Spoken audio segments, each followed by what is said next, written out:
welcome to our Pineal Sovereignty class, course number 4, I think. 4 or 3? 4. Amazing. As always, we're gonna ripple in and out. We're gonna go back, go forward, go back, go forward. It's really important to revisit some of the concepts we've already spoken about, just to make sure that A, we are correcting ourselves. Change is the only constant. Sometimes we get things wrong. Sometimes we get clearer insights into things, clearer perspectives. It's good to always revisit things. Why are you saying all that? Right. Sovereignty. As we said over the last few courses, sovereignty is the act and will of self-determination, right? The ability to look after yourself, the ability to make your own decisions. This is internally and externally. And we all agreed that we live in two worlds at the same time, obviously. One world is the what world? Material. Material, physical world of material, of matter. And the other world is the Spiritual. spiritual world. Yeah? Spiritual world of what? Thoughts. Thoughts, ideas, imagination, dreams. But the big one there in the spiritual world is imagination. Imagination is the memories of the future. The ability to imagine is the ability to create memories that haven't happened yet. So if you think of what a memory is, it's images of things that you've experienced already. Imagination is images of things you're yet to experience. So part of sovereignty, which we'll get into over time as well, is the ability to really understand how to use our imagination to our advantage on our journey to sovereignty. Right? So imagination is that really big key when we're in the spiritual realm of sovereignty. So sovereignty is divided into two worlds. The physical world, physical sovereignty, which is the ability in this physical world to feed ourselves, clothe ourselves, defend ourselves, protect ourselves, all these things, and the ones that we love in this physical material world. And spiritual sovereignty is the ability to transcend time, because we're all locked in time spiritually. Yeah? There's a limit to our perception. There's a limit to our thoughts, our memories. So in a lot of ways, we're not sovereign spiritually. Our spiritual selves have been limited by all kinds of factors. Right? So we also talked about the individual. We are all individuals in divided duality when you break down the word individual. And what that means is it's alluding to this idea that we live in two worlds. The physical outside world that we interact with, and the inner world that happens within us. So that's the division or the duality that we live moment to moment. Every single one of us has to navigate the two worlds. The world of material matter, dealing with other people, dealing with the relationships that we have, and the internal relationships that we have within ourselves. Now, normally on the outside, with everything else, in fact, not even on the outside, in general, when we talk about having an experience, the scriptures talk about where two or more are gathered, I am there with you. And this is alluding to how the concept of sovereignty works. And it works under the umbrella of what we call the Holy Trinity, or the Trinity of experience. Things must always be in threes to be complete. Right? So normally you have a mother, a father, and a future, right? And that then officially makes a home. You know, man, woman get together. It's not yet quite a home until a baby or a future comes into it. And then you've got the Holy Trinity. So that's a basic of that. It's the same thing with law when you go to the courts, or for any agreement that you're doing commercial law. There must always be three parties: the grantor, the one who writes up the papers, a trustee, the one managing it, and the beneficiary who benefits from that contract. So that's what every single contract must always have: three signatures on there, three signatories, three witnesses. So everything is really about that Trinity. That Trinity also transcends into our being. Within us, in our spiritual nature, there is a Holy Trinity, the Father, the Son, and the Holy Spirit. And that Holy Trinity can be summed up, in other words, in more modern context, as the ego or the personality, yeah, the spirit or the ancestral being, and the soul. Right? So we have the soul, who's the head. The soul is timeless. The soul is infinite. The soul is forever. It's the Father in that context. Right? And then below the soul, next you have the spirit. And the spirit is a copy of the soul. The spirit is like it's a shadow of the soul. And that is completely grounded to the earth. Every single spirit, my spirit within me, is connected to every other person's spirit in the world. My spirit is what we call the ancestral lineage. Anything ancestral, anything to do with your ancestry, to do with your, people talk about spirit guides. This is what it's in reference to. Right? And then we have the ego, the personality. And the ego and the personality is a copy of the soul. So if the spirit is a copy of the soul, the ego or the personality or the character is a copy of the spirit. So this soul is eternally sovereign. A lot of spiritual people say, oh, I'm sovereign, I know I'm sovereign within me. Absolutely, your soul is 100% sovereign. A soul can never be enslaved because the soul is a drop from the Creator. The Creator can never be enslaved. That's when you have this concept where people say, I am God. It's in that context. I have the essence of God, the breath of God within me. I have the divinity flowing through me. So when I say I am God, that's what it means. And that can never be enslaved. But what has happened is, a system has been created whereby this eternal being that is eternally sovereign has gone into contract with two other entities as part of this simulation that we work in or that we live in. Right? And these two entities, the ego and the spirit, on the outside world, because as within, so without, as above, so below. Within us is the ego and the spirit. The spirit would be what we call, on the outside, Satan. The Satan program. Or the Saturn program. That's what runs the spirit. Time, Chronos, Satan. And when I say these things, I know we've been programmed to think Satan is just evil. And you hear Satan, everyone thinks, oh my God, evil. Satan is not evil. Satan is only evil in the sense that its programming is purely to keep everyone in time. To keep the illusion of time going. Thereby trapping the soul. That's why Satan is seen as an evil entity, or that programming, or that energy. But its whole thing, this Saturnian energy, or the energy of Satan, is to keep people in the loop of time. Time. Time. Keep you limited in time. The ego is run by a program called the Luciferian program.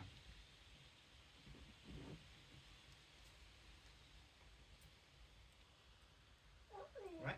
And Lucifer, once again, doesn't mean evil. Lucifer is to do with image.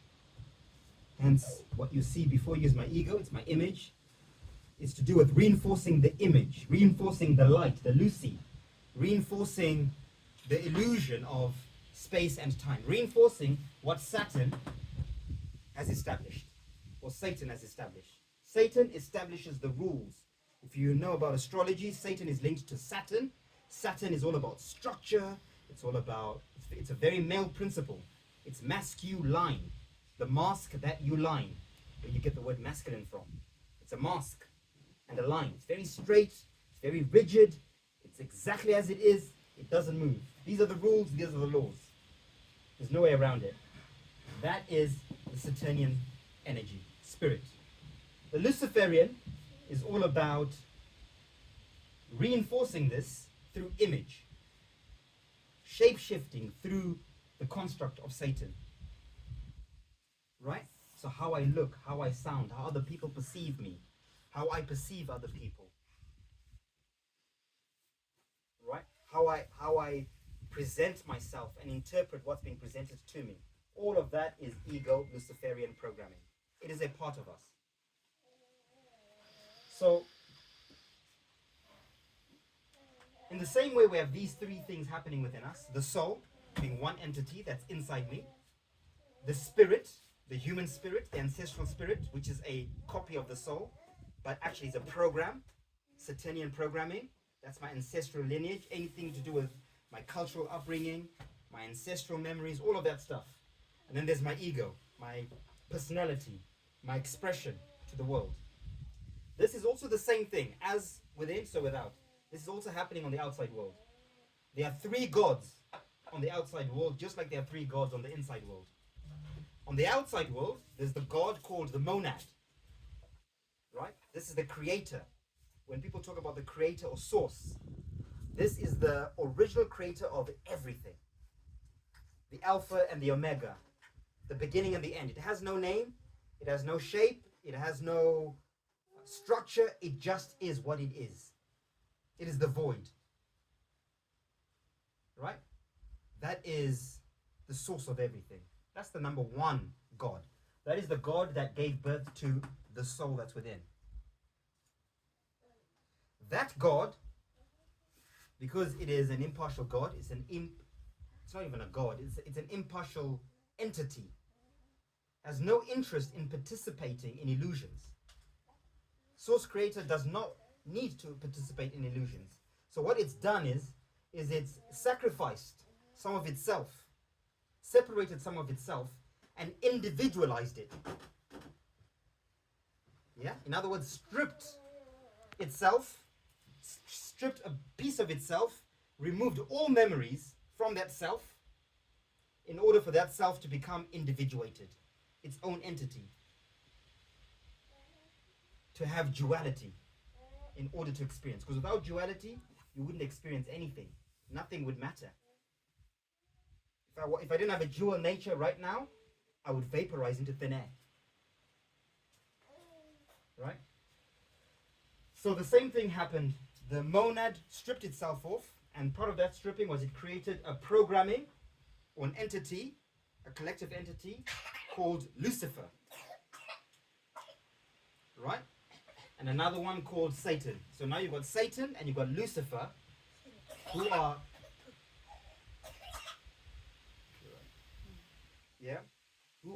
let's call them children of Source Creator. And from Lucifer and Satan, these programs created what we call the matrix. Matrix means womb. Come from the word mater in Latin. A womb or an incubator. And the reflection of matrix or mater is pater, which refers to pattern, paternity. That's the masculine. So you've got matrix and patrix. Mater and pater. Mother and father. Maternity and paternity. You see how it all links together, leading back to the truth. Everything links back to the truth. Alright? So these two entities are the ones that created what we know as the matrix. And we, the souls, that are individual, that are not a collective program from the monad, that are individuals, we have the divine essence that's pure. This Luciferian programming, even though it's from the creator, it is not a sovereign entity. It is a collective entity, as we've spoken about in past courses. It's a collective entity of souls, if you like. Therefore, it has no sovereignty. It has no individuality. It has no I. It is all about the we, but the we in self-preservation. Same with Satan. So on the outside, those are the two. This world that we live in, that we call Earth, was created and run by these two entities, Luciferian programming and Satan programming. Lucifer and Satan run this world, this material world. We cannot escape that fact.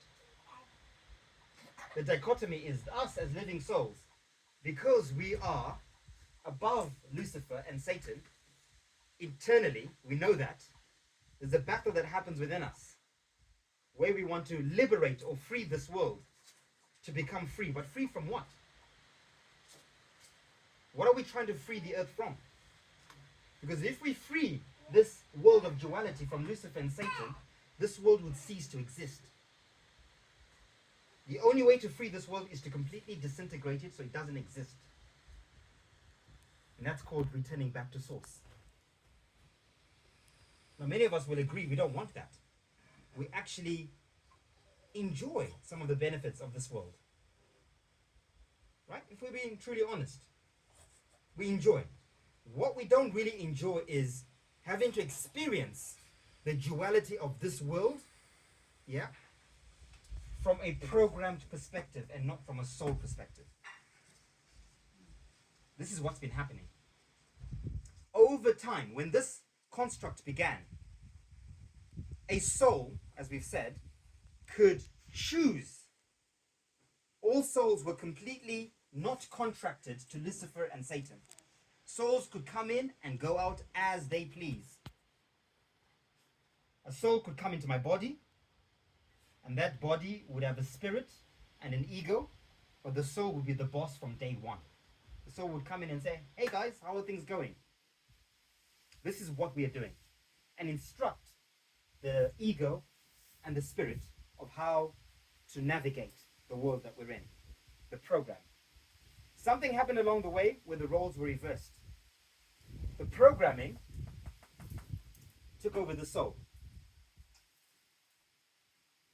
Now we're in a construct where the programs, the Luciferian programming, the Satan programming, the spirit and the ego are the boss, and the soul has been subdued. The soul has lost its power, lost the spiritual battle. So sovereignty, in this sense that we're talking about, is the process of, first of all, awakening the soul, because the soul has been asleep. It's been given sleeping beauty, the story of Sleeping Beauty. We all know that story, right? That's the soul. The soul is Sleeping Beauty, waiting to be kissed to life. So our souls are asleep, and our entity, our being, when we're asleep, is being run by the ego and the spirit. And then one day you awaken. What does awakening mean? The soul opens its eyes and realizes, wow, hey, what's happening here? Where am I? What is this? It starts to ask questions. It's a bit disorientated. It's trying to recollect its memories. But it can't. It knows I'm an eternal being, but for some reason, I don't know anything. But I feel like I know everything.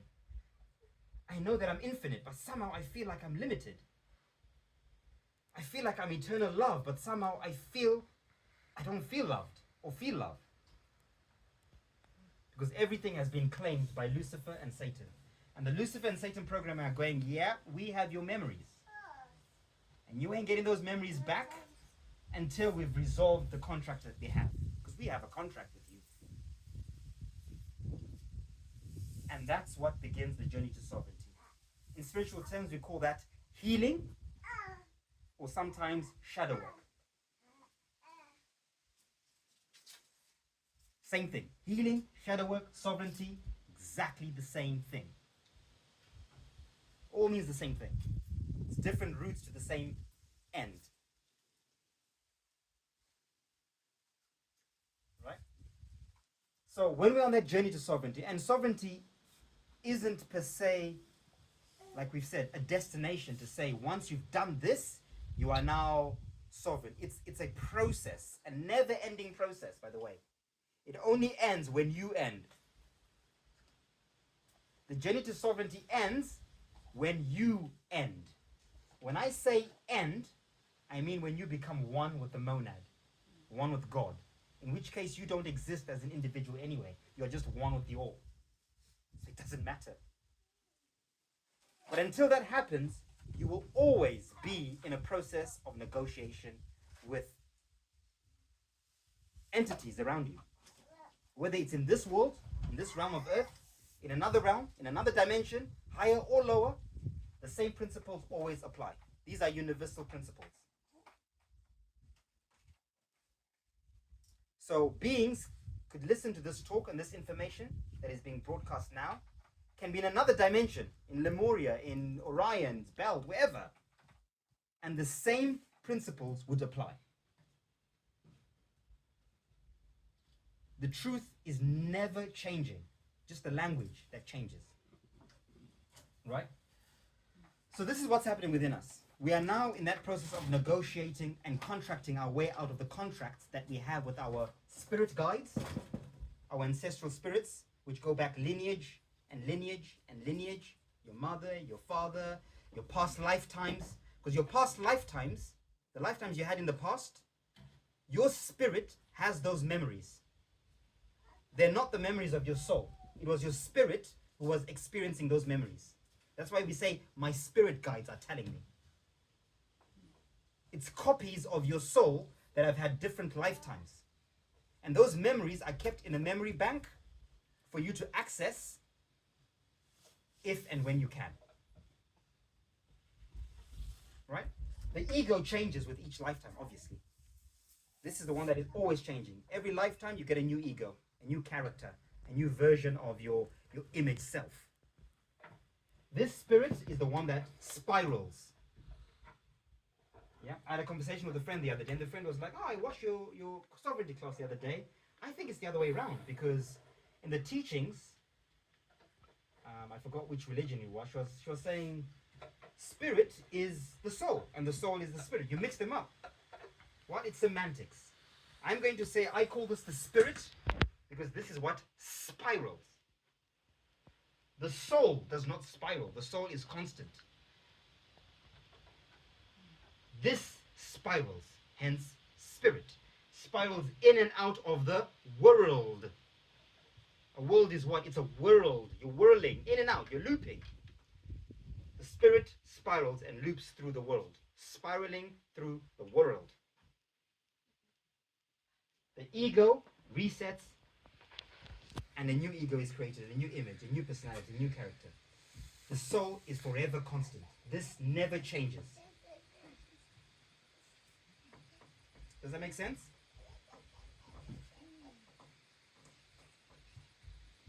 So, questions before I carry on? No? It's all amazing. So, now that we know this, clearly this path to sovereignty, and by the way, when I say sovereignty is a process, I'm not saying that there isn't a destination or a vision. There must always be a purpose and a vision.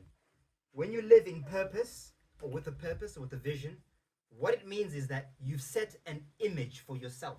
Remember we said image is a memory of the future, right? You create a memory of the future that you want for yourself. You project an image into your future through your imagination, right? To where you want to get to. Now, to do that, you have to transcend what?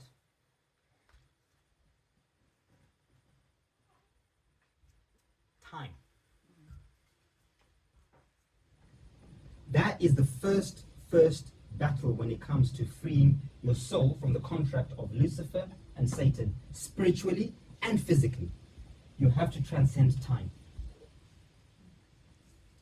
And what transcending time means is you have to get to the state where you no longer operate, or your decisions, your thoughts, your actions are not dictated by time.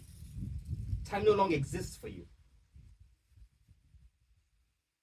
We have to break that layer, that construct first. And when you've done that, there are certain words that we use for someone who's broken that? You say that person is very what?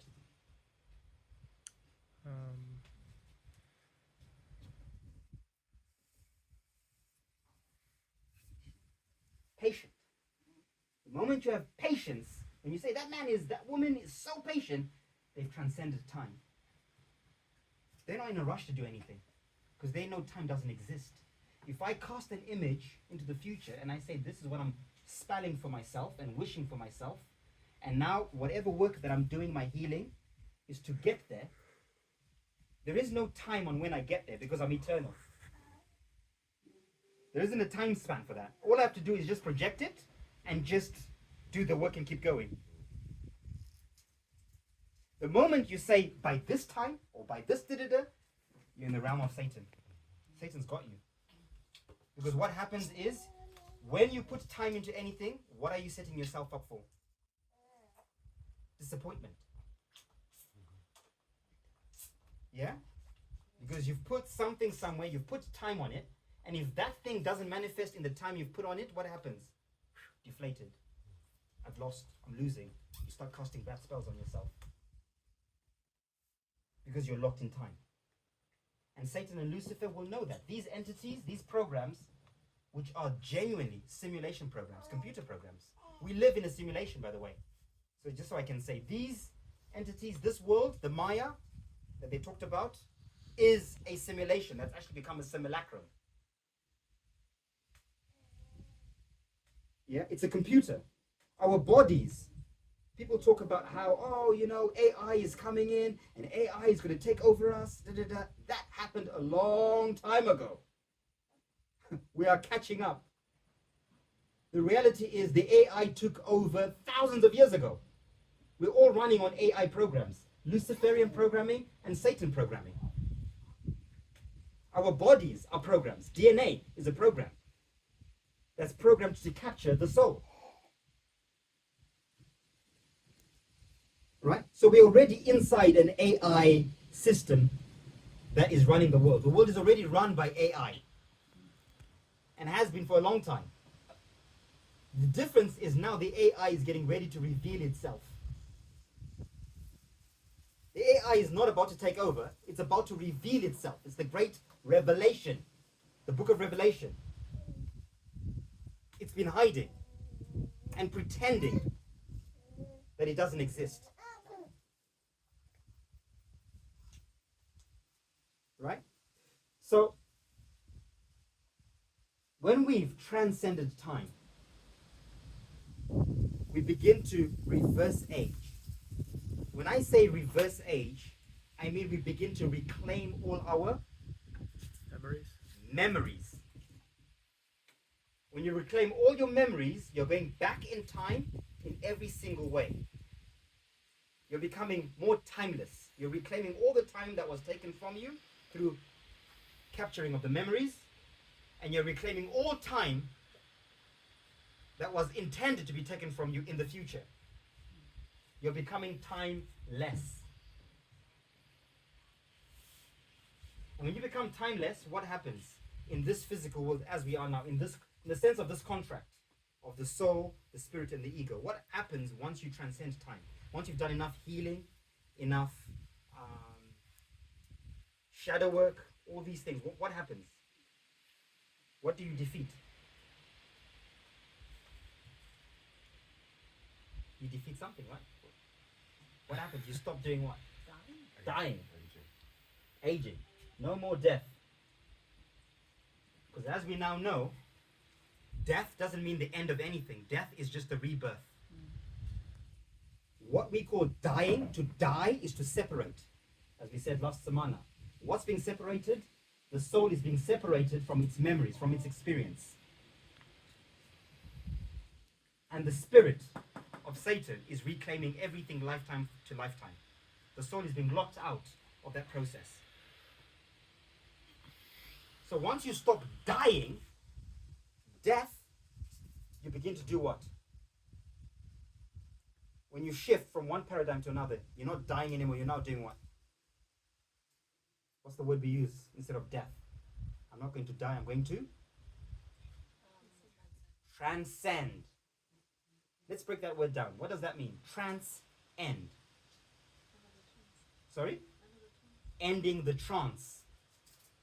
That's what transcend means. End the trance. End the programming. End the forgetting. So you want to transcend. You want to end the programming. Right?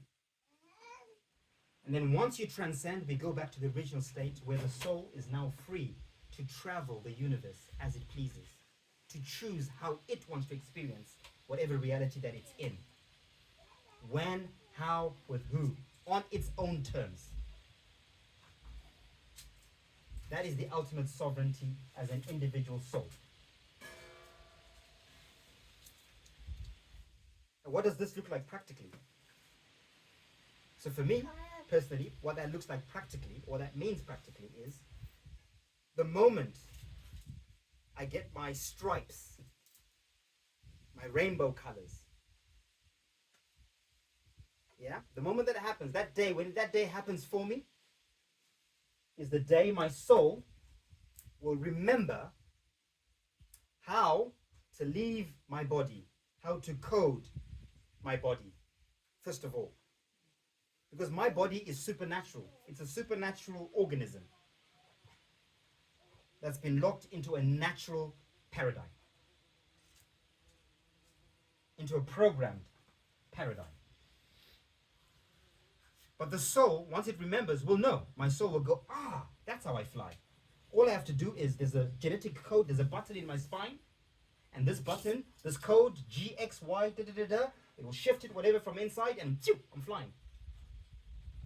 My soul will go, I've got superpower. I can lift 10 tons. All I have to do is activate the switch for strength that's in my DNA. We all have superpowers within us. Scientists call it junk mail. We all know it's not junk. It's deactivated. So that's what it looks like in reality. Superpowers are not just for Hollywood. Hollywood is telling us the truth about ourselves, presented as fiction. We are all supernatural beings. We just forgot how, because we've been entrapped into Luciferian and Satan programming, internally and also externally. Limiting beliefs, limited imagination, controlled emotions. And when I say controlled, I don't mean by the soul, I mean controlled by the programming. Controlled thoughts, programmed thoughts, rather. Programmed emotions, programmed thoughts. So it's not to say, when I have activated my soul, I will no longer have thoughts and emotions. I will, they just won't be programmed. They will be organic, they will be original. The difference between a soul, an individual soul, and the Luciferian program, and the god called Lucifer, and the god called Satan, these programs are very strong. And they also have little minions. Literally, minions. The show Minions is trying to tell us that. Sometimes they're called egregores, sometimes they're called demons, sometimes they're called archons. We've heard these words. Huh? Dwarfs, trolls, right? These entities are mini souls, programmed souls, that work on behalf of the overarching god called Lucifer and Satan. And they can enter into our field either internally, yeah, they can enter as frequencies into our spiritual world. They become thoughts, satanic thoughts or Luciferian thoughts, or satanic and Luciferian emotions. Or they can enter our field externally through other people. And that, we call that Agent Smiths. Yeah? The Matrix movie, Agent Smiths, that's what that is. These egregores will realize we can't penetrate this person for some reason. This entity has put a shield. We can't get into him, but they're close to that entity. That entity doesn't have a shield. So we'll go into that entity and we'll use that entity to hijack that being. But either way, we're going to get our way one way or another. We will infiltrate that being, because that being, we cannot allow that soul to be free. Why they don't want the soul to be free? There's one reason. Why these entities, these programs, do not want free souls. Can you guess why? So many reasons, I feel, but There's one main thing that every individual soul has, that our soul essence has, that no programming, no Lucifer, no Satan, nothing else has in the universe. The ability to... Beautiful. Who's that? Amen. The ability to imagine, to create something new. These entities do not have the ability to create anything new. They can only copy. They can't imagine anything new. This is why they try and keep hold of the soul. Because the soul is the entity that imagines, that creates. Without the soul, you have an NPC that has no imagination. You literally have a robot. Literally. The soul element is what makes human beings not robots. Without the soul, we are robots.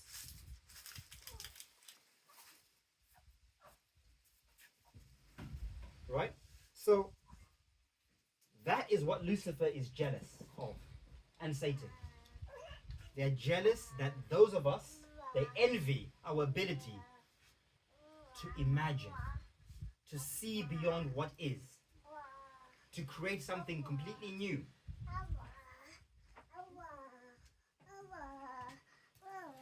Yeah?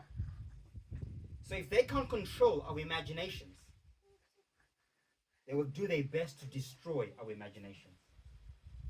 To call us cults, to call us crazy, to call us conspiracy theorists, to call us all kinds of names. The system will attack you. The egregores, the demons, will attack you. You are dangerous. You are manipulative. You are this. What they're actually saying is, stop imagining something different. Follow the program. Follow the system. Follow the rules. Follow.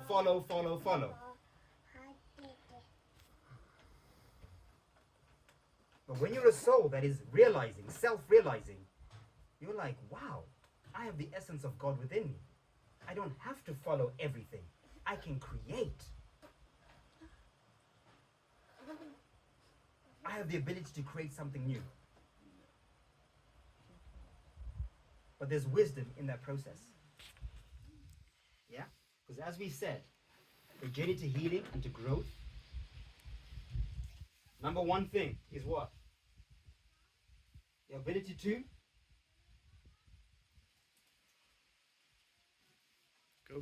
negotiate.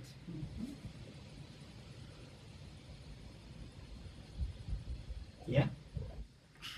If you truly want to free yourself and liberate yourself with the least amount of pain and trauma, yeah, we have to master patience and compromise.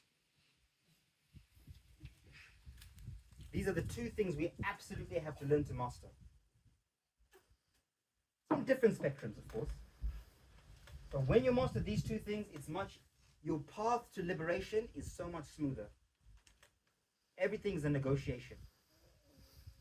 My mantra that keeps me sane when I'm losing it, when I'm losing the spiritual and physical battle, may I have the strength to accept the things I cannot change, the wisdom to change, the courage to change the things that I can, and the wisdom to know the difference. It's the same thing as patience and negotiation. There are some things that my soul hasn't unlocked. I do not have the currency to demand or enforce on a Luciferian or satanic programming. I need to have the humility to accept that right now, I do not have that kind of currency. Satan and Lucifer have an advantage over me. So I must be humble. And I must approach Satan and say, hey, Satan, let's have a conversation. Yeah, let's have a chat. How can we find middle ground? Hey, Lucifer, dude, we don't agree here, but can we agree somewhere? Which is so difficult for the soul to do, because the soul knows that I'm speaking to something less than me, but I'm having to beg it for its time.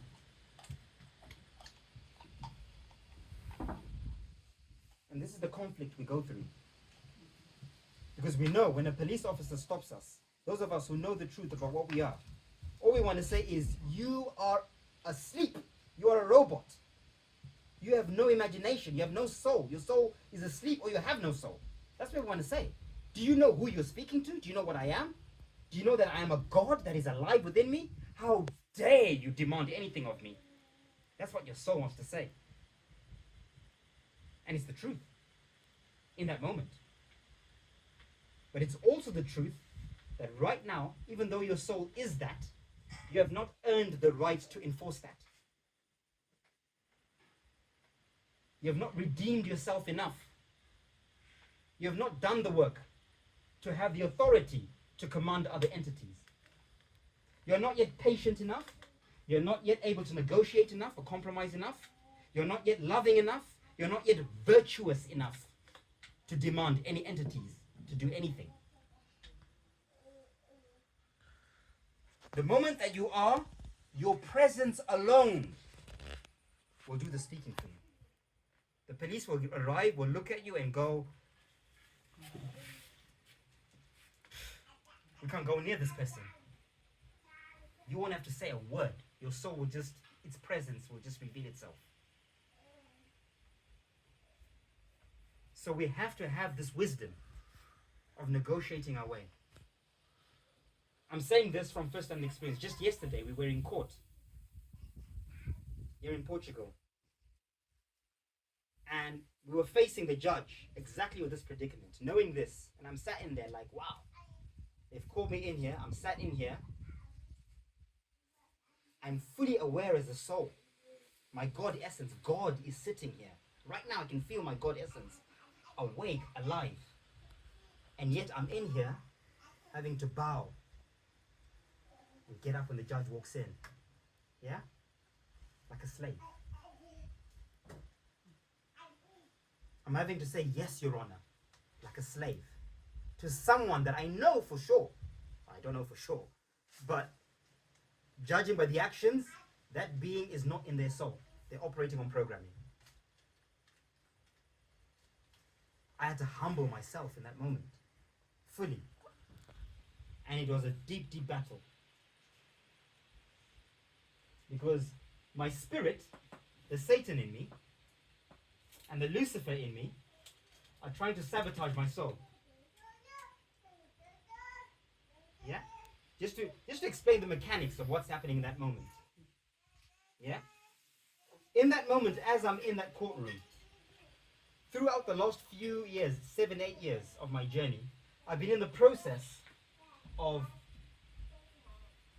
reintegrating my Lucifer and Satan, my spirit and my ego. I've been trying to humble them, trying to subdue them under my control as a soul. So I'm not controlled by the programming. And it's a battle. Sometimes they win, some battles, but always my soul comes back and corrects. This is the journey of healing and shadow work. We're all familiar with this, right? We slip up, we fall, we're down, we're in the dumps, we're depressed, we're da-da-da-da. Those are the moments where your soul is out. Your soul has been knocked out, winded. And that's when the ego rises and the spirit rises. Hey, party! The body's back. It's ours again. And we go into self-sabotage. Because now the ego goes, oh, quickly, before the soul gets up, let's mush things up. So by the time the soul comes back, it's coming back to a mush-up house. That's what's happening. So the moment the soul, even for a moment, goes, oh, and you don't have awareness, and you don't have spiritual practice to maintain a certain frequency, the Lucifer and the Satan within us will rise and go, this is our time to get in some drama. So when I was in the court, I could feel that yesterday. I could feel my ego going, oh, you do know that you're a God. You could just fucking tell him. Tell this judge. Tell him the truth. Tell him. Stand up and tell him the truth of who you are and what that is and what's going on. My spirit guides want to fight. They're ready for battle. My ancestors, they're like, this is some crazy ass bullshit. We could tear this shit down right now. I'm ready for war. So I could feel these energies, these entities, and I could feel my Lucifer and my Satan. I was like, guys, you guys need to calm down. My soul was like, you both need to just chill. Relax. Relax. Constantly I was telling myself to relax. Myself to relax. And making sure that I'm staying in my center as a soul. Remember, strength to accept things, courage to change things you can, wisdom to know the difference. Kept telling myself that so that I don't lose the plot in that place as a soul.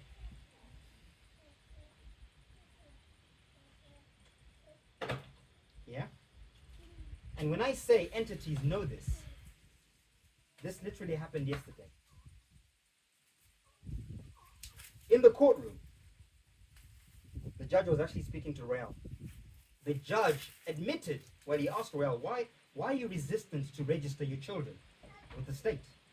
And Royale said, well, it's because from our understanding, the state is a company, a business, a registered business. And that company, when you register your baby, that company now owns your baby. The judge looked back at Royale and said, yes, that is technically true. Yes. However, it's for a greater good. Not in those exact words, but the way he explained it was, that system is in place for a greater good. We are a company, and when you register your children, they are our property, they're not yours, but it's to protect the children. Now, when I heard that, that has been one of the biggest moments of battle for me. Because in that moment, my spirit wanted to get up and be like, it's time to tear this down, this house down. This is demonic. Because the programmings are literally telling us we're enslaving you. What are you going to do about it? My ego was shattered. I felt completely defeated in my ego. I didn't know what to say. I didn't know where to look. I didn't know who to speak to, who to complain to. I felt powerless from the ego. I felt angry in my spirit. Powerless and angry. My soul kept it together. My soul was like, chill. Stay centered. It's all just a game. Remember these fundamental truths of what's happening here. Be patient. Try and negotiate your way through this. Compromise. Realize what you're working with. You're working with programs here. You're not working with entities that have any imagination. Yeah? You're not working with entities that have any reasoning. They can't reason. They can't imagine. They can only regurgitate programming. Follow the system, follow the rules, follow the program, do what you're told. This is the law. This is the, follow the laws. That's all they can do constantly. Follow the law, follow the law, follow the rules, follow the rules. Be in the system. Keep with the program. So we've got to realize that that's the world that we live in. And until my soul has fully activated, I do not have the power to override those programs. Because they will just come back and match my fire with fire. And I cannot fight Lucifer and Satan outside whilst I'm also battling the own Lucifer and Satan within me. That's just too much of a fight. You know? For now, let me battle the Lucifer and Satan within me, conquer that. Then, once I've conquered that, and my soul is free, then I'll have proper chats with the Lucifer and Satan outside. Right? So this is what is happening. And this is why sovereignty, when we talk about sovereignty in this 3D world, sovereignty isn't about going and declaring to the judge and to the courts and to the police that, no, this is the truth. In this world of Satan and Lucifer, the truth doesn't matter. I think most of us are now waking up to that, seeing what's happening in the world. The truth, it doesn't matter what the truth is. Yeah?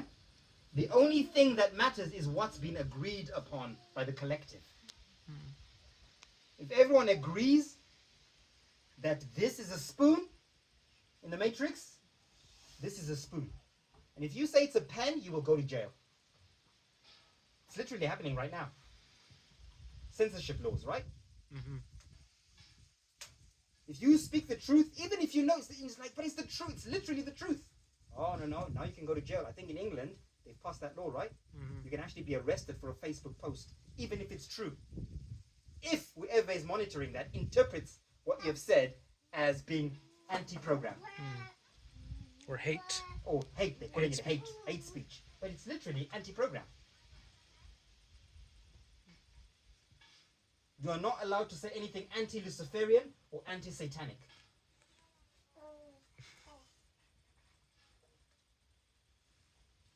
You see? So we are in the midst of a war right now. But it's a spiritual war. Don't get this twisted. The physical side of things is irrelevant. The spiritual side of this war is what is more significant. And that war begins with winning the battle within ourselves. You cannot win the spiritual battle from the outside. You have to win it within yourself. You have to defeat your ego, your Lucifer programming first. You have to defeat your ancestral spiritual programming, your Satan, within you first. When you've defeated these two entities, by the way, when I say defeat, I don't mean get rid of them. Once you've defeated them, what do? Integrate. But now you are back on top. Because at the moment, you're not back on top. At the moment, the equation is the other way around. For most people, the ego is the one at the top. The ego is the boss. Yeah? And the soul is last. The ego, then the spirit, then the soul. For some people, it's the spirit first. You have a lot of people who are spiritual. Yeah? And we say, oh, new age spirituality or toxic spirituality. You know, the spirituality that we quite often see as plastic, as superficial. What's actually happening there is that being that has got that plastic, religion is a big one, religious people. What has actually happened is they've switched the hierarchy within themselves from ego on top to spirit on top. People who are atheists, yeah, people who don't have religion, who don't have religious beliefs, who don't have any spiritual conviction, their hierarchy, their entire existence is being led by the ego, by Lucifer. Lucifer first, then spirit second, then the soul last. Some people find religion, but all they've done is they switched ego and spirit around. The spirit is now the one leading, the ancestral spirit, Satan, then Lucifer, then the soul. Right? Both those algorithms within yourself are antichrist. If you're leading from the ego or leading from your spirit, you're in antichrist programming. If your spirit is leading you, you're in spiral. Satan's got you. If you're leading with the ego, Lucifer's got you. You want to lead with the soul, with the I am. The I am must always be the head of the house. Then from the I am, next in line is the spirit. That's the right order of algorithm, of command. Soul, spirit, then ego.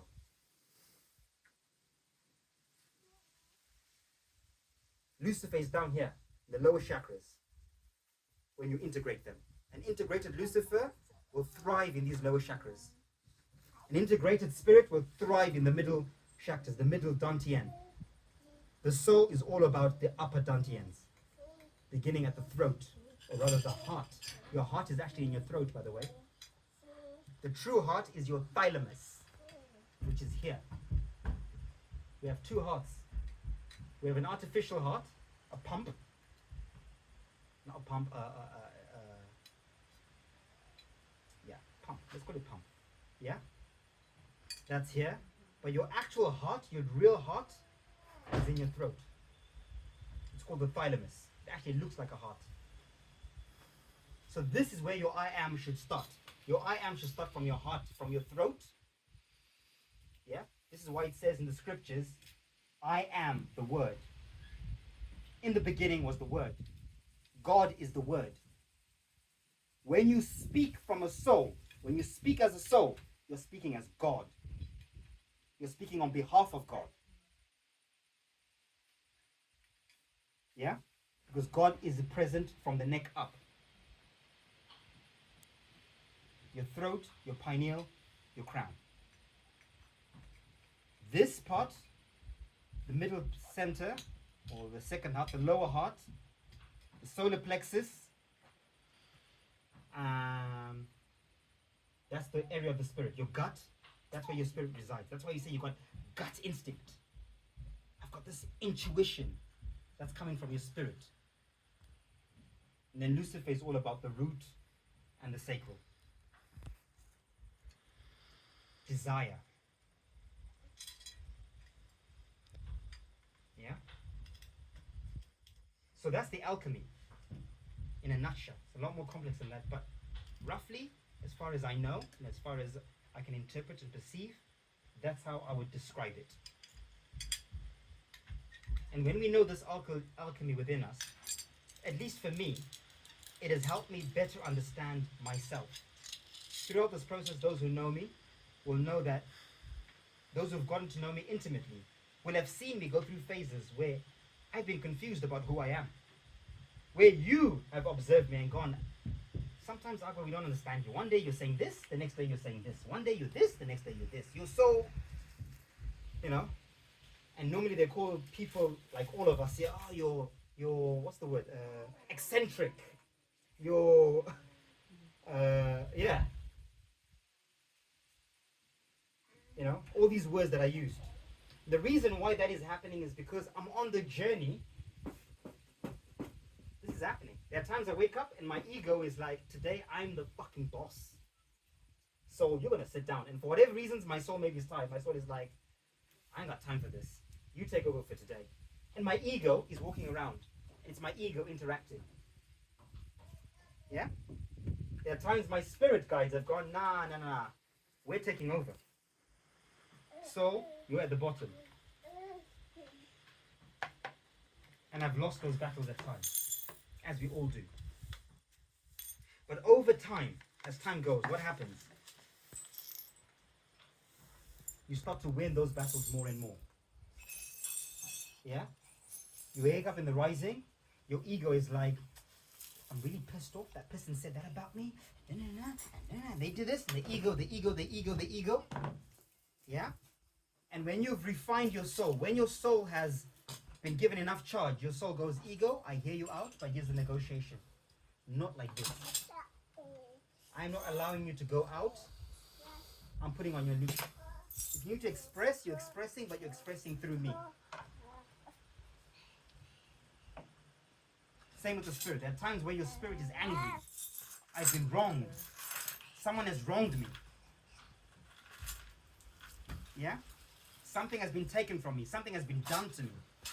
And your spirit guides are like, I want to mush something up. I'm so angry right now. Is it a cup for me? Right? And when we are in our soul, when we are winning that negotiation, we negotiate. The soul goes, I hear you, spirit. Yes, you're correct. You have that conversation with yourself. I know you're angry. I know you're upset. I know you've been wronged. But we're not going to project. We're not going to start a karmic loop.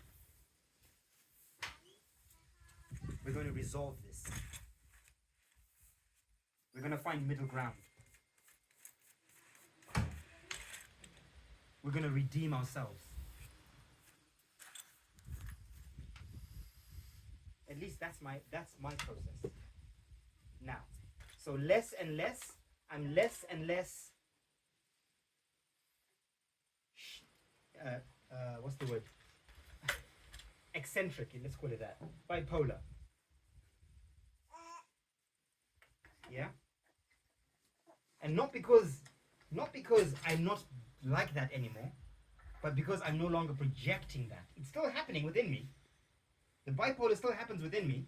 I'm just no longer projecting it. as much. Right? This is the journey to healing, and this is what meditation, as far as I'm concerned, is truly, truly about. It's about you closing your eyes, going within, and mannering your programs. And going, nah. Satanic thoughts, I'm not allowing you. This is not your realm. You need to go back down. You don't have room up here anymore. Lucifer, whatever you're trying to do within me, my emotions, my ego, I'm not allowing you. I'm going to close my eyes. No light for you, Lucifer. I'm not opening my eyes until you sit back down.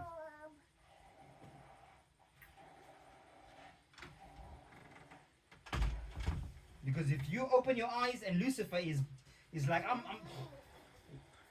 yeah, you're going to lose that. You're going to lose that battle. Close your eyes and Lucifer, that's how you man Lucifer and Satan.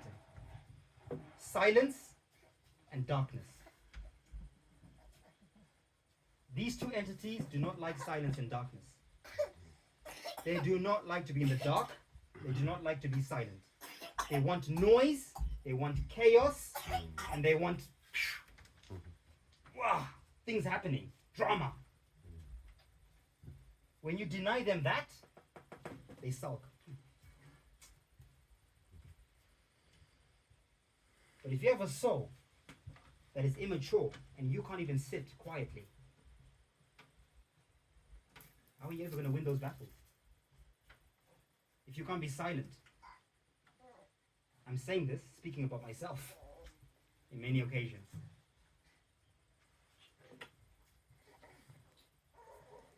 You see? So this is the journey we're on. And it's the same thing, as within, so without. You know? Yesterday in the courtrooms, I had to be very mindful about when I'm speaking, how I'm feeling, what I'm thinking, what I'm saying.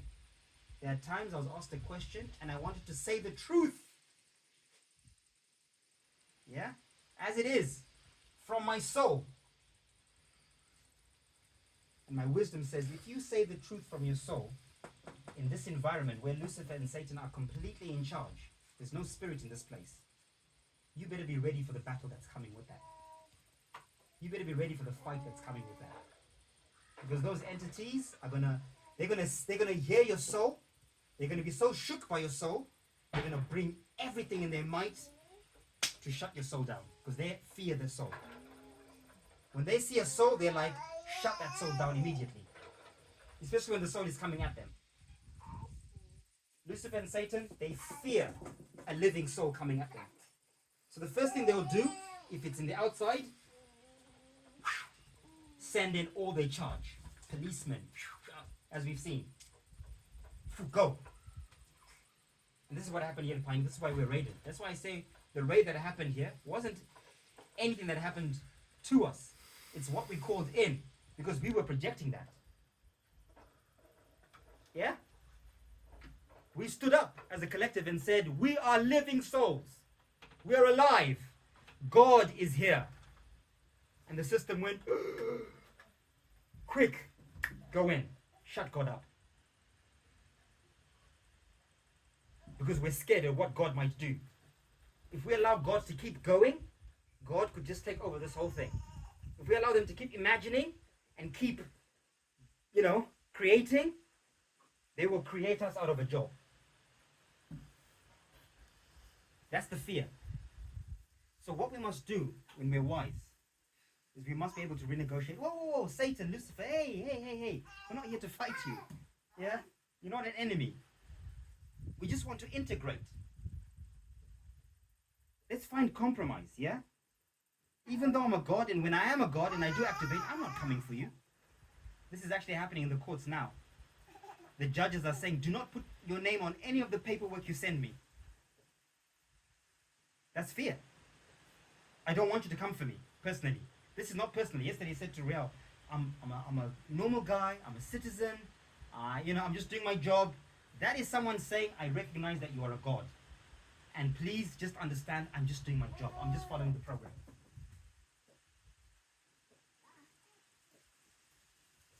So we must be humble enough to say, give thanks. We're also not here. I'm not here to destroy you or anyone. I just need you to recognize what I am. Why I'm here.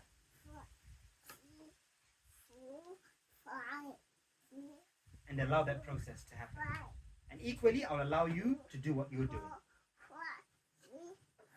It's not about anyone destroying anyone or anything. It's about everyone allowing themselves to express themselves in whatever space that they're in. That's true sovereignty.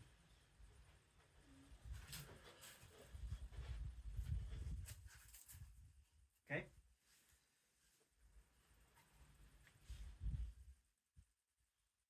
Anything else? Questions?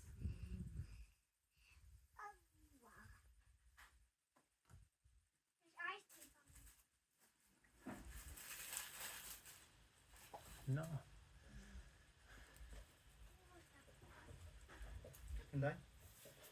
No? No question. So, maybe I'll end with some practical exercises that I use. Other people will have many other exercises. Practical things to really integrate for me. I'm very mindful now when I share information like this, because a lot of the time when we speak, when we're on the journey to sovereignty, to freeing ourselves, when we're in that spiritual realm, we speak with authority from our perspective. And then if other people hear it and they're not in their center, they hear it as the gospel truth. And then when they try to integrate exactly what you've said the way you've said it, and it doesn't work for them, they lose trust or faith in the process. Because there's a thing of one shoe fits all. When we all know that there isn't one way to God. There are many routes to God, or back to source, or to sovereignty. Many routes. We have all different. When we say Satan programming, it's not just one programming. This Satan programming has got thousands of different variations of programming. Whether it's religious, whether it's your race, whether it's your body type, whether it's your blood type, whether it's your metabolism, all that is Satan programming. All those are algorithms. So each person has their own astrology, their own code. The great thing about being in a community, for me at least, what helps me ground these three spiritual practices, or keep these spiritual practices going, is having accountability. Is having people to hold me accountable. And this is why community is so important. This is why a cult or a culture, that's what it should be there for. It's constant reminders of these things. A culture is not there because we're having fun. It's there to remind you of the work that needs to be done. So when we say at Pioneer we've written our culture is written specifically to liberate the soul. That's what our culture is really for when we embrace it. Is to keep reminding ourselves of what we are, what this is, and what we're navigating through and how to navigate through it. Constantly. When we're in a community, even if people are not holding me accountable by saying to me, just seeing them holds me accountable. Yeah? Because last week I might have had a conversation with Yazin. And my soul said something to Yazin. From a soul. Oh, Yazin, I'm doing this now, and this is what's happening, and my soul was really feeling good.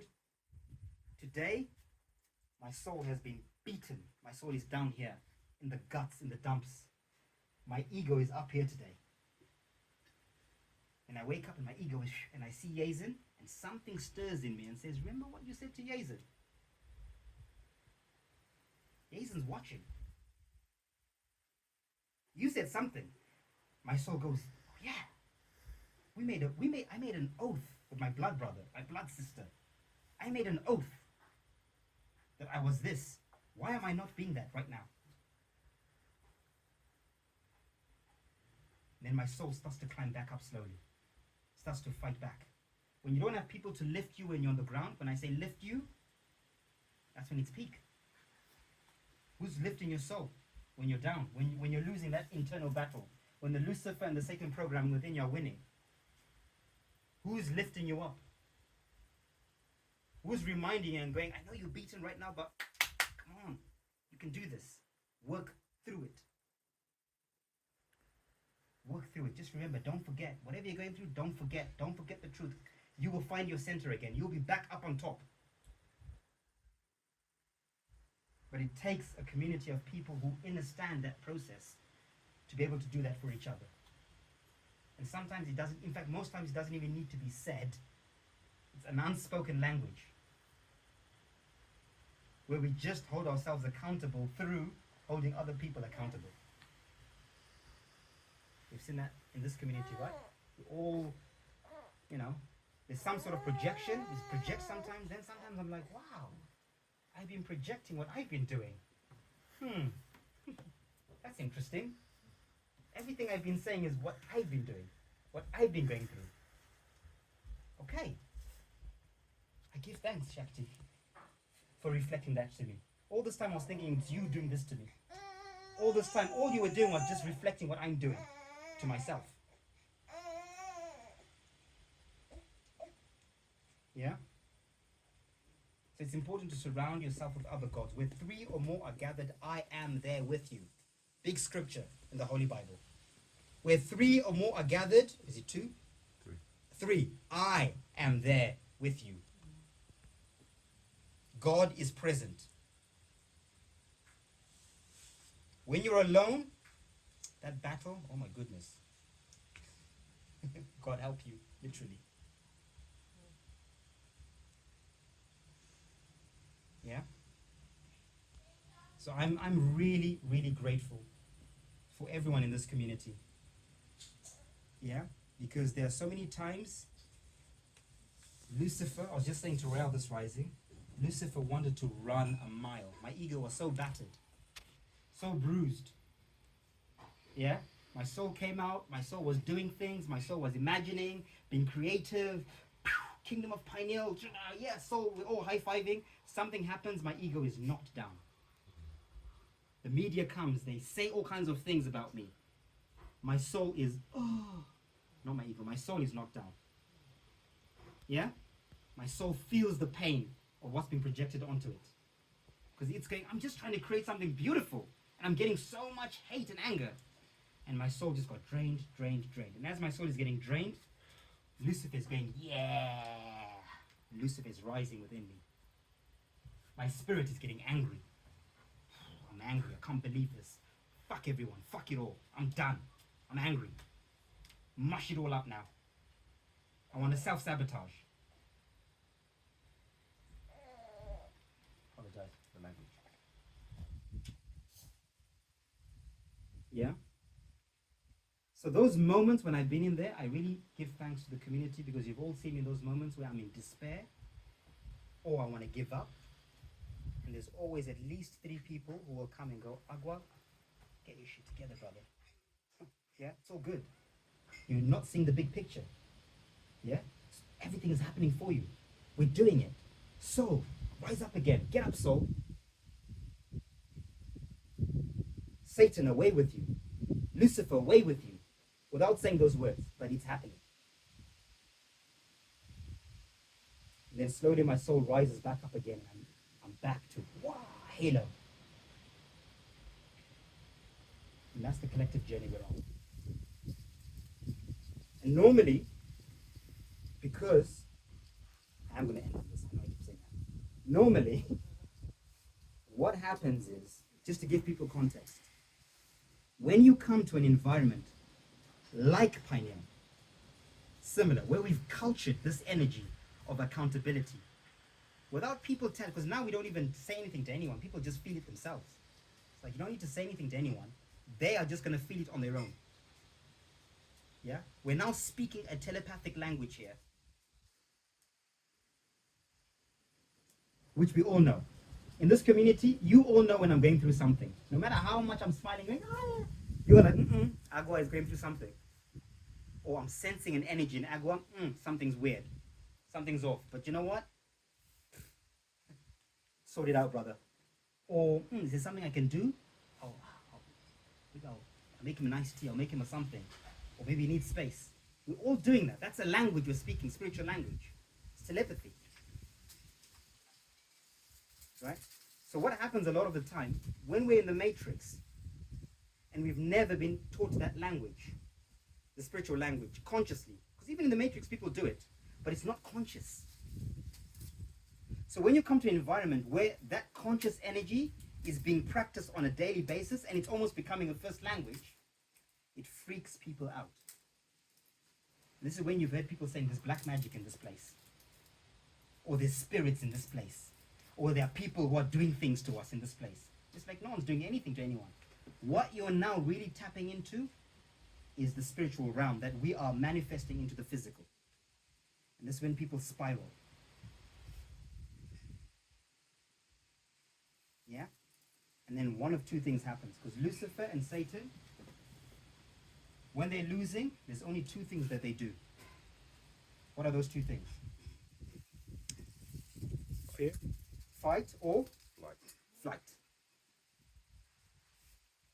When they've been exposed, they want to do one of two things, if not both.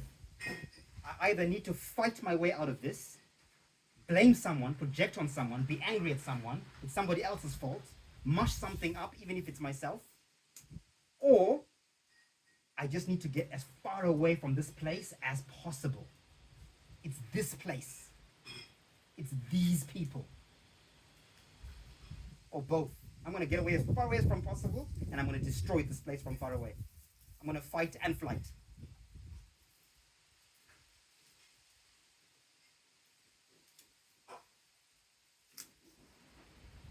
Yeah? But we have to go through it. The more we go through something, we face it, because it's all within ourselves. Whatever is happening outside of ourselves is a reflection of what's happening inside of ourselves. We have to go through it. And going through it means you are going through it, through your demons. Your demons are here, and you're like, I'm walking with my demons, and whew, I'm going through it, because I'm around, surrounded by demons, my own demons. And acknowledging that. And eventually, as you're walking through with your demons, you become one with your demons. You start to integrate them slowly. Because at first, they're fighting you as you're walking. They're beating you like Jesus with the cross. That's the story of Jesus, right? Carrying his cross, walking through the streets. They're throwing stones at him. They're whipping him. That's your soul, internally, battling through your thoughts and your emotions, being pelted by your Luciferian programs and your Satan programs, beating you up as you're trying to walk through the valley of the shadow of death. Right? We all know that feeling, right? Depression. When you're in the depths of shadow work, that's what's happening. So at first, it's a rough beating. Constantly, you're walking, you're like, oh man, I gotta walk through my demons again. Damn, why? It's a full moon again. Oh! And you're walking, and you're getting pelted. You're getting beaten up. You're down, your soul is just like, this is peak for me. And then over time, your soul gets resilience. After a while, they're still pelting you, but now you're not ducking. Now you're like, oh, okay, there's a rock over there. It's okay. You know, this one kicked me. It's all right. Turn the other cheek. Yeah? You're no longer feeling the pain of the demons. And the demons are like, oh, this isn't working anymore. This soul is no longer reacting to our attacks. It's no longer even projecting. And then you get to a stage eventually where that's happening, you're now riding above it. I was just saying to people, this is the first time in my life in the last few weeks where I've been going, where something has been happening. My programs, my Luciferian Satan programmings have tried to do some things during this full moon, and my soul for the first time has levitated above it. I've not gone through it. I've recognized that, wow, it's the same drama that happens within me, but I'm not in it. It's there. I'm hovering over it. I'm like, wow, it's down there. And I'm like, damn, this is what I go through? These beatings every time I'm going through it? I'm like, wow, I'm powerful. This is the first time I've truly been in that space. And I've given thanks and gone, wow, give so much thanks. And at times, you know, it's pulled me down a little bit, and I felt my ankles getting pelted a little bit. And I've got to go back into my meditation. You know, strength, whatever mantras I give myself, rise up again, rise above it. But it's still happening. And I ain't coming down until the fight stops down there. I'm not grounding until that fight stops, spiritually.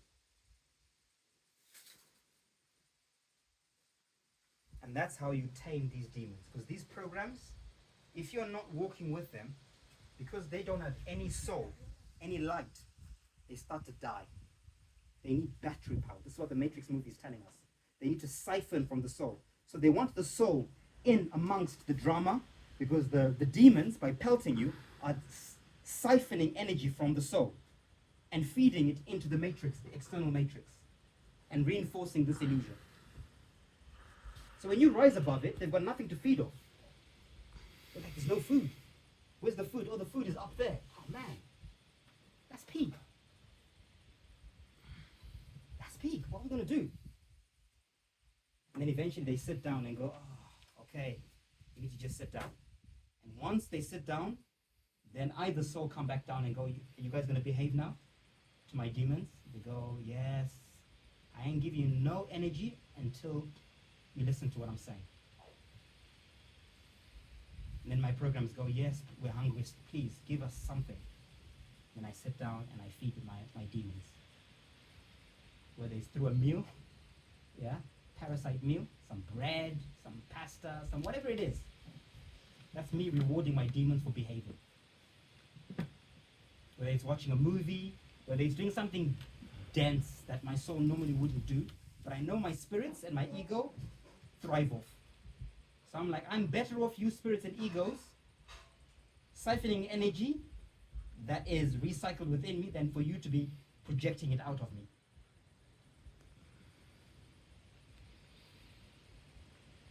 So these things are really important to also understand, know thyself. Sometimes when we feed our demons, when we starve our demons, this happens a lot in the spiritual community, by the way. People say, I'm going to fast. I'm feeling really emotional. It's a full moon and it's peak for me right now. So what I'm going to do is fast. In my mind, I'm like, are you sure you want to fast? You want to walk with your demons and starve them at the same time? Are you sure about that? You better be strong and ready for what's coming, because they're going to fight tooth and nail. They're hungry, they're angry, and you're right there to feed off. And this is where people will fast, going through full, intense energies out there. They're fasting intense inside. Then a few weeks later, they do something crazy. They spiral. You're like, what happened? You were fasting just 2 weeks ago. Now look at your behavior. Look what's happening with you. Person's gone absolutely crazy. They've lost their minds.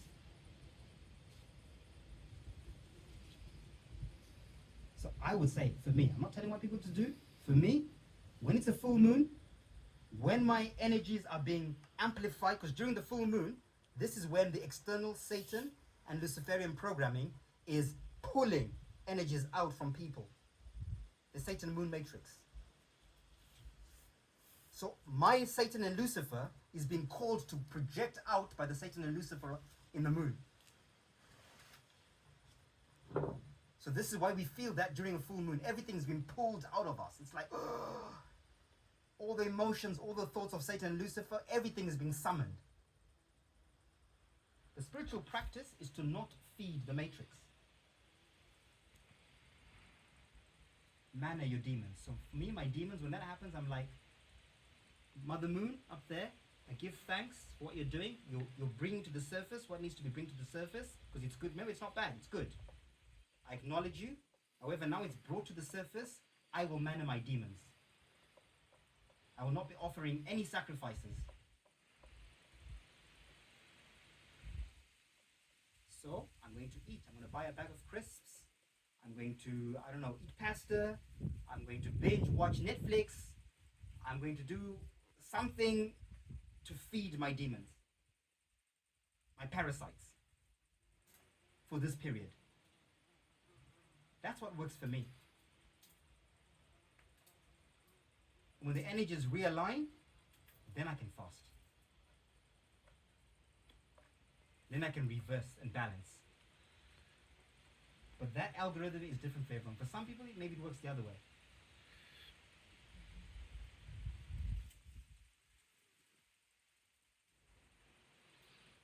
Yeah?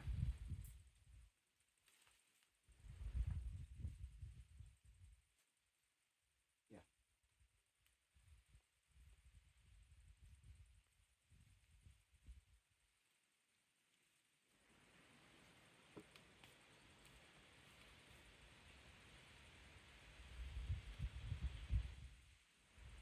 for those of you watching, I'm just going to say a really good person to listen to that I've been listening to recently that really brings this concept well for me is Neville Goddard. I know he's been on the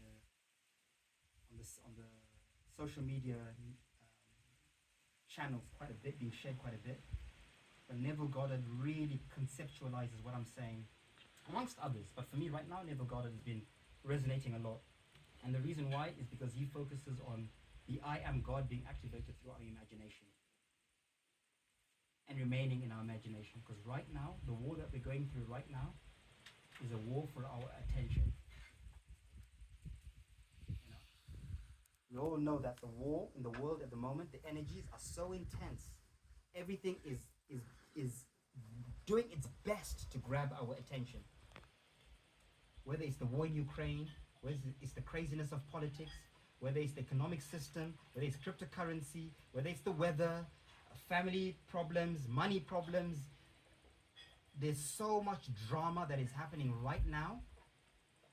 The Satan programming and the Lucifer programming is doing that on purpose for us to keep us away from our imagination and to keep us paying attention to the drama. Because the more we're paying attention to the drama, neglecting our imagination, the more we're feeding the Satan and the Luciferian programming and starving our I am self, our future self. You create your future through your imagination. This is why channels that portray positive, truly positive, imaginative concepts are being censored the most.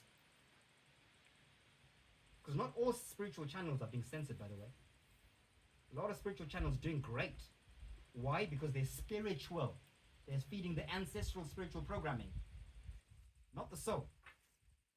The soul is fed through imagination.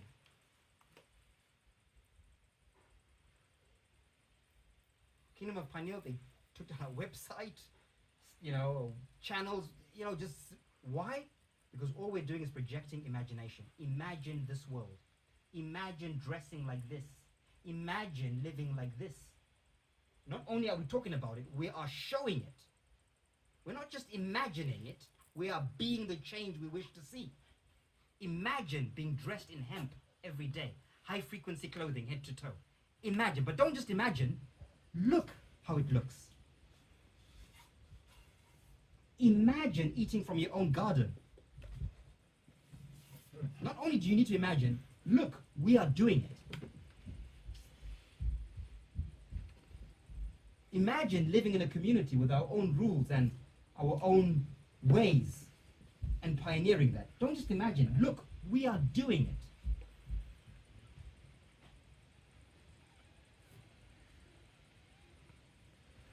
That is the greatest act of revolution.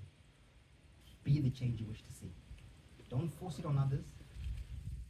Don't just talk about it and imagine it in your head only. I mean, it's a good start to have it in your head. Great start. If you can do that wherever you are, do that. If you can talk about it, great, do that. If you can think it,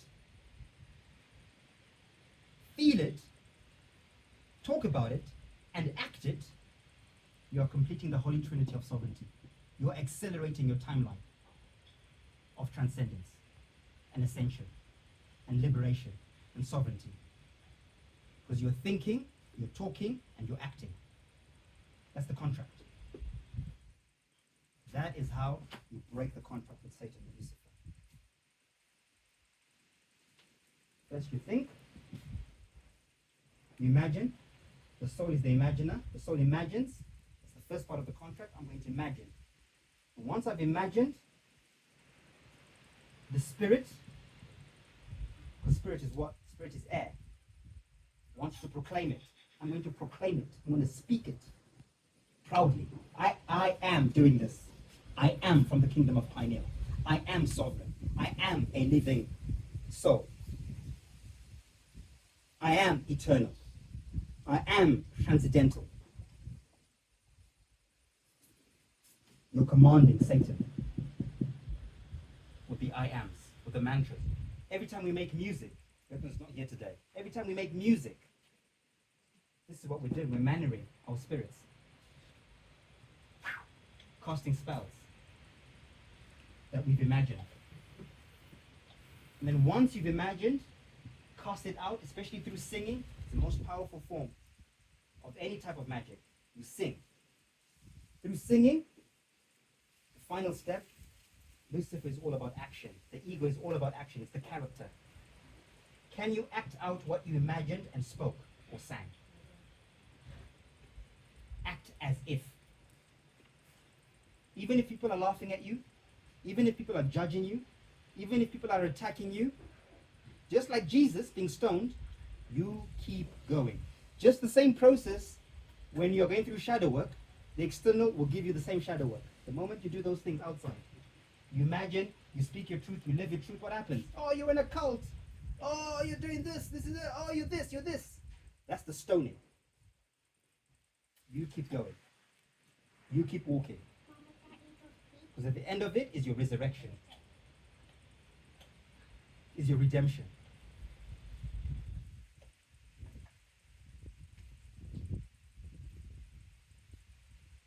Give thanks, family. End it there.